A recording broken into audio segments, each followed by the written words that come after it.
I realized my parents had planned my wedding without telling me the moment the front door opened and a man in a suit walked in holding a small black Bible. At that point, dinner had barely started, and I was still trying to understand why the dining room looked like it had been prepared for a celebration instead of an ordinary Tuesday night meal. My name is Emily Carter. I'm 29 years old, and until that evening I thought the worst surprise my parents were capable of was inviting distant relatives without warning. But that night, the house didn't feel like home. It felt like a stage where everyone except me had memorized the script. It began with a phone call from my mother 2 days earlier. Her voice was unusually warm, almost excited, the way she used to sound when planning holidays back when I was a kid. "Emily, your father and I are making dinner on Thursday," she said. "Nothing fancy. Just family. We really want you there." That alone wasn't strange. My parents lived about 15 miles outside town, and I usually stopped by every couple of weeks anyway. But there was something in her tone that made the invitation feel less like a suggestion and more like an expectation. When I arrived that evening just after 6, the first thing I noticed was the lights. Every lamp in the living room was on, casting a golden glow across furniture that had been rearranged to create more space. The dining table was set with the good china, the kind my mother only used on Thanksgiving or Christmas. There were fresh flowers in the center, tall white candles, and more chairs than usual. I remember standing in the doorway for a moment, holding my purse, trying to figure out why dinner for 4 required a table set for at least 8. My mother appeared from the kitchen wearing a bright smile and an apron I hadn't seen since my cousin's graduation party years ago. She hugged me quickly, almost nervously, then guided me toward the dining room. "Sit anywhere you like, sweetheart," she said. "We're just waiting for a couple of people." A couple of people. That was the first moment I felt something shift in my chest. My father stepped out from the hallway carrying a bottle of sparkling cider like he was about to give a toast. "Emily," he said, far more enthusiastically than usual. "You made it right on time." "Right on time for what, exactly?" Before I could ask, the doorbell rang. My mother clapped her hands once, as if she had been expecting that exact moment. My father walked to the door with a grin that made me feel like I had walked into the middle of a joke I didn't understand. When he opened it, a tall man stepped inside. I recognized him after a second. Daniel Brooks. We had met twice before through mutual friends, polite conversations that lasted maybe 10 minutes each. Seeing him there already felt strange enough. But Daniel wasn't alone. Behind him stood another man, older, wearing a dark suit and holding a small leather-bound book against his chest. The room suddenly grew very quiet. I watched as the stranger stepped fully into the house, offering a courteous smile to everyone in the room. It took me only a few seconds to understand what I was looking at. A wedding officiant. For a few seconds no one said anything and I remained standing near the dining table trying to convince myself that I had misunderstood what I was seeing, but the longer I looked at the man holding the Bible the more obvious the truth became. My mother stepped forward first with that bright, polite smile she used when introducing guests at church events. She gently touched the stranger's arm and said, "Emily, this is Pastor Nathan Cole." The man nodded kindly in my direction and said it was a pleasure to meet me, but his eyes carried the quiet patience of someone who believed he had arrived for a very specific purpose. I felt my stomach tighten as I glanced around the room again. My father had already begun pouring sparkling cider into glasses, while Daniel Brooks stood awkwardly near the end of the table adjusting the sleeves of his jacket, as if he had been preparing himself for this moment all evening. The air in the room felt heavier with every passing second. I slowly pulled out a chair and sat down, mostly because my legs suddenly felt uncertain beneath me. My mother immediately began moving around the table, placing plates in front of everyone, speaking quickly about how wonderful it was that we could all gather together tonight. Her voice sounded cheerful, but there was an unusual tension behind it, the kind people use when they are trying very hard to keep everything under control. Daniel finally walked toward the empty chair beside me and sat down carefully. For a brief moment he looked at me with an expression that almost seemed apologetic. I leaned slightly closer and whispered, "Did you know about this?" He hesitated for a second before giving a small uncertain nod. That single motion sent a quiet wave of disbelief through me. Across the table, my father raised his glass. "Before we begin dinner," he announced warmly, "I would like to say a few words." Everyone lifted their glasses except me. My hands remained folded in my lap while I watched him carefully. My father was not the type of man who gave speeches. Yet now he stood straight beside the table as if he had practiced every sentence in advance. He spoke about family and about the importance of building a future with the right person. He spoke about commitment and stability and how parents only wanted what was best for their children. Each sentence sounded more like the opening remarks of a wedding ceremony than a casual dinner toast. I could feel my heartbeat slowly beginning to rise in my chest. When he finished, my mother placed her hand gently on Daniel's shoulder and said in a voice full of hopeful excitement, "We thought tonight would be the perfect opportunity for something very special." Daniel looked down at the table for a moment and then reached into the inside pocket of his jacket.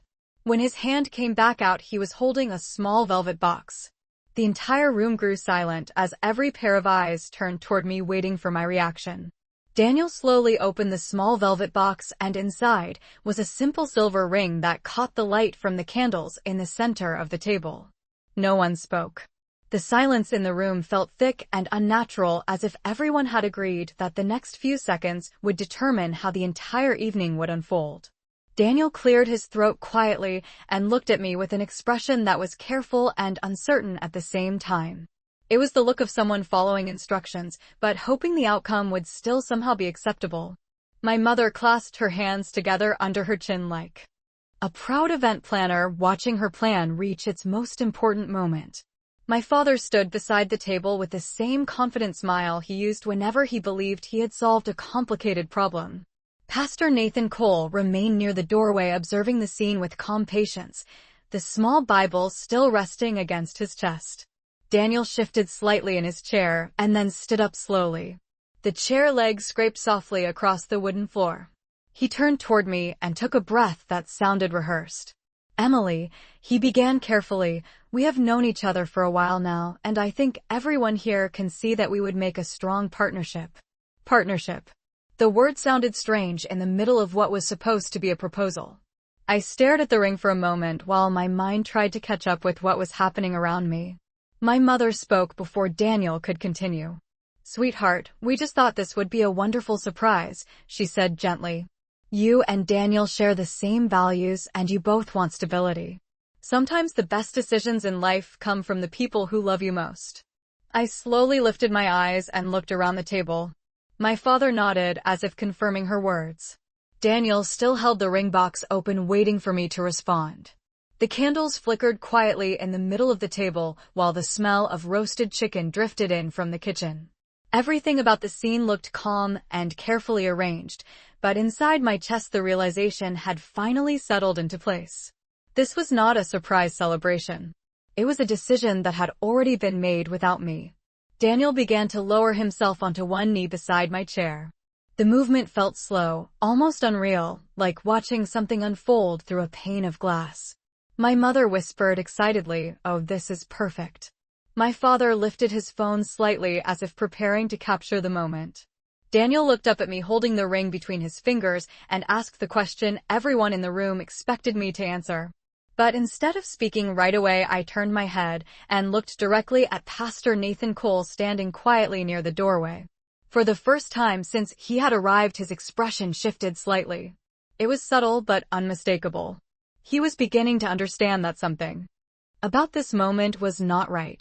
The room remained frozen in that strange quiet moment while Daniel knelt beside my chair holding the ring and waiting for an answer that everyone else seemed certain I would give. I could feel the weight of every pair of eyes resting on me, including my parents, who looked as if they had already imagined the rest of the evening unfolding perfectly. My mother's smile had grown brighter with anticipation while my father held his phone slightly raised, ready to capture what he believed would become a proud family memory. But my attention stayed fixed on Pastor Nathan Cole standing near the doorway. His calm expression had shifted just enough to reveal concern. He looked from Daniel to me and then toward my parents, quietly observing the tension that had begun to fill the room. Daniel cleared his throat softly, still kneeling, still holding the small velvet box open. "Emily," he said again, trying to keep his voice steady. "I truly believe we could build something stable together." The word stable echoed strangely in my mind. I had spoken to Daniel exactly twice in my life before tonight, both conversations lasting less than 15 minutes. One had happened at a mutual friend's birthday dinner, and the other at a community charity event. We had exchanged polite smiles, talked briefly about work, and then gone our separate ways. That was the entire history of our connection. Yet now he was kneeling beside me as if we had spent years building a relationship that had naturally led to this moment. My mother leaned slightly toward me and whispered gently, "Sweetheart, you do not have to overthink this. Sometimes life presents an opportunity, and you simply have to accept it." I slowly turned my head toward her. The hopeful expression on her face looked almost fragile, as if she believed she had just arranged the perfect solution to a problem she had been worrying about for months. My father nodded in agreement and added calmly, "Daniel is a responsible man with a good career. You would have security. That is what matters. Security. Stability. Opportunity." None of the words they used had anything to do with love. I finally looked down at Daniel, who was still waiting patiently beside my chair. For a moment, I almost felt sorry for him. He had clearly been placed in the middle of a plan that he had not fully questioned. Slowly, I stood up from my chair, which caused Daniel to rise as well, still holding the ring. The candles flickered gently on the table while the quiet ticking of the wall clock filled the silence. I folded my hands together and took a slow breath before speaking. "I think there has been a misunderstanding," I said carefully. My voice sounded calm but firm. The words hung in the air long enough for everyone in the room to realize that the evening was no longer following the script they had prepared. I remained standing beside my chair while the silence in the dining room stretched longer than anyone had expected. The candles continued to burn slowly at the center of the table, and the smell of dinner drifted faintly from the kitchen, but no one moved toward the food. My words had clearly interrupted something that my parents believed would unfold smoothly.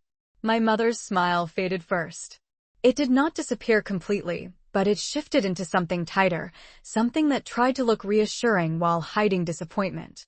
"A misunderstanding," she repeated softly, as if the phrase itself could not possibly belong to this moment. My father lowered his phone slowly and placed it on the table. His expression remained calm, but the confident certainty that had filled his earlier speech was beginning to crack. Daniel still held the small velvet box in his hand, though now his arm had lowered slightly as he waited for me to explain what I meant. I folded my hands together again and looked carefully at each person in the room before speaking. "I did not agree to any of this," I said clearly. The words were not loud, but they carried enough weight to make the room feel even quieter than before. My mother stepped closer to me and placed a gentle hand on my arm as if she believed I simply needed encouragement. "Emily," she said in a patient tone, "sometimes parents see the bigger picture. You have spent years focusing on work and independence, but life moves quickly. We wanted to help you build something lasting." I slowly shook my head.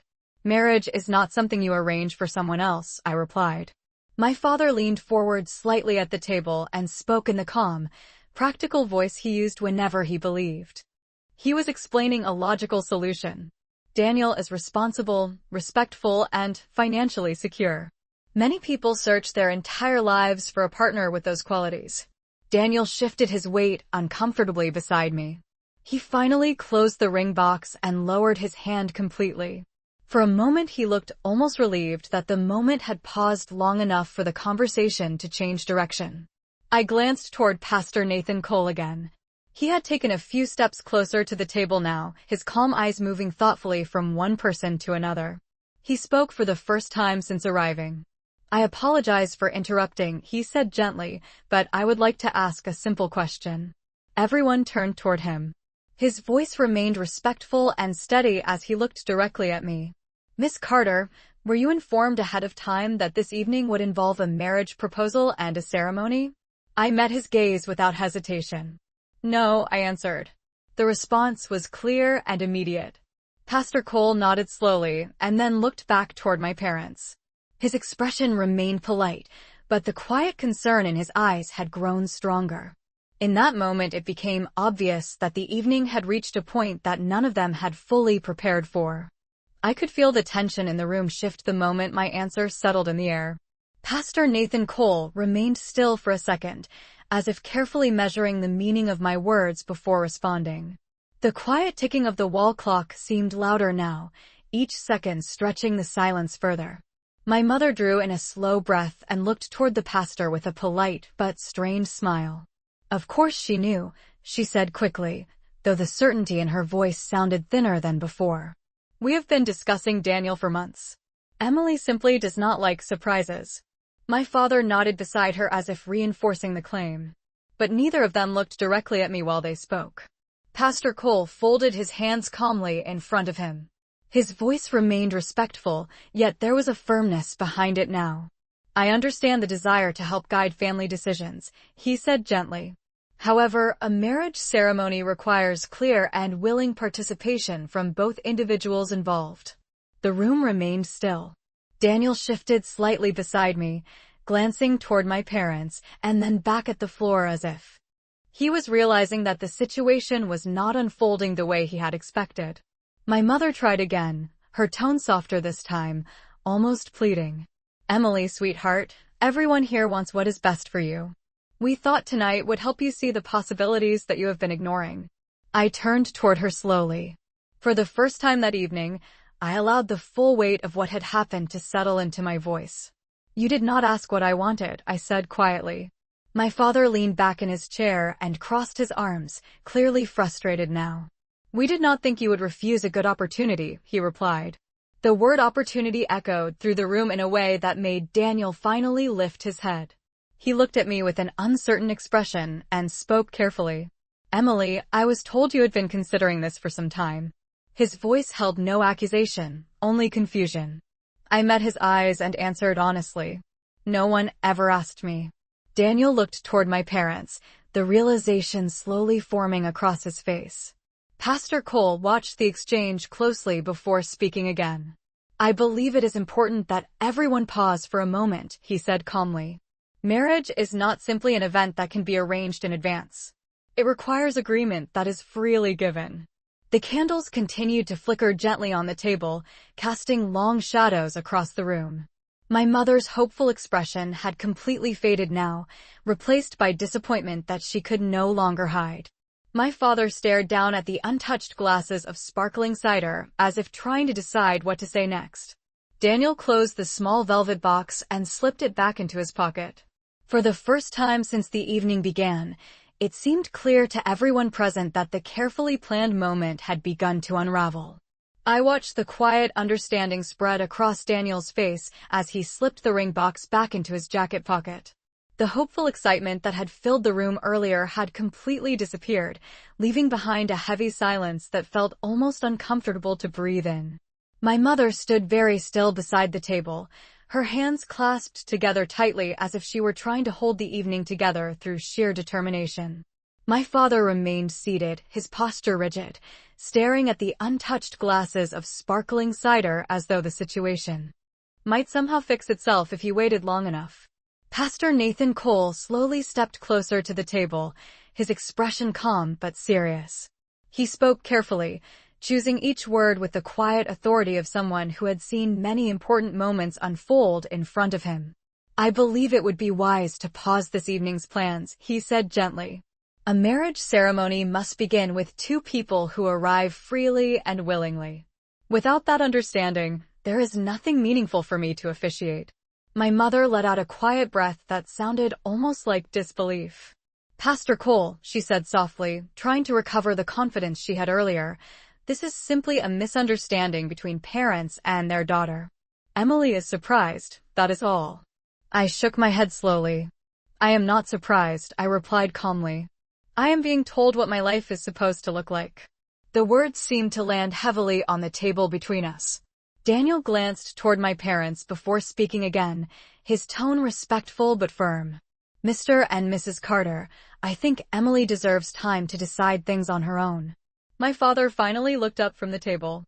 His expression carried a mixture of frustration and embarrassment, the kind that appears when a carefully arranged plan begins to fall apart in front of witnesses. We were only trying to help, he said quietly. Pastor Cole nodded slightly, but did not step back from his position. "Intentions may come from a good place," he replied, "but commitment must come from the people involved." The candles continued to burn low in the center of the table, their flames swaying gently in the still air. The entire room felt different now. The celebration my parents had imagined had dissolved into a quiet conversation about choice and respect. Daniel took a small step back from me, creating a little more space between us.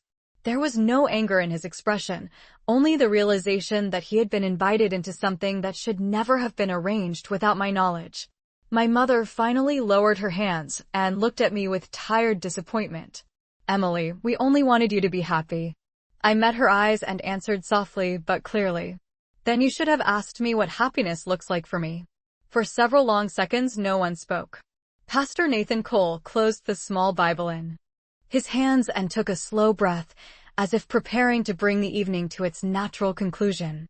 Pastor Nathan Cole held the closed Bible gently against his chest for a moment before speaking again, and when he did his voice carried a calm certainty that filled the quiet dining room.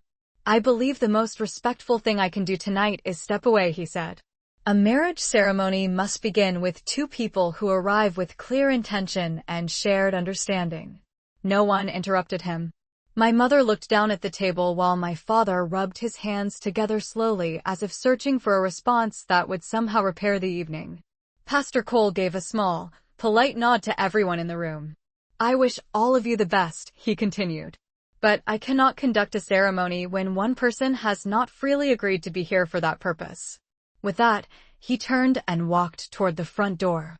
The quiet sound of the door opening and closing echoed through the house, leaving the four of us standing around a dining table that no longer resembled a celebration. For several seconds, no one spoke. The only sound was the faint ticking of the clock on the wall and the low hum of the refrigerator in the kitchen. Daniel finally exhaled slowly and stepped back from the table. "I think I should go as well," he said politely. He looked at my parents with an expression that carried both respect and disappointment. "I was told this evening would be a joyful surprise." My father looked up at him but said nothing.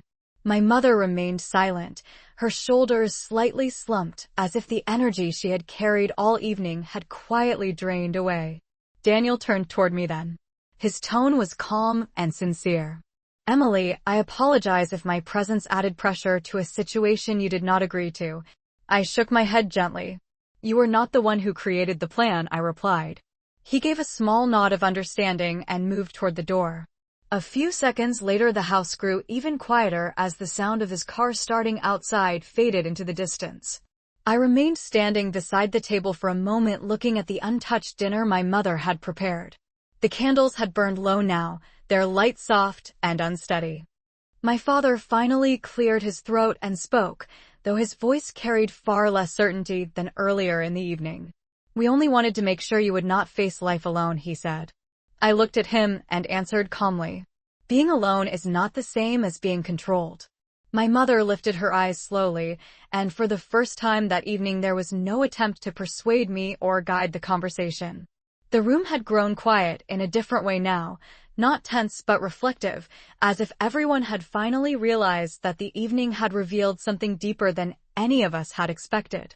For a long moment, I simply stood there beside the table looking at the quiet room that had been arranged so carefully for a moment that was never truly mine to begin with.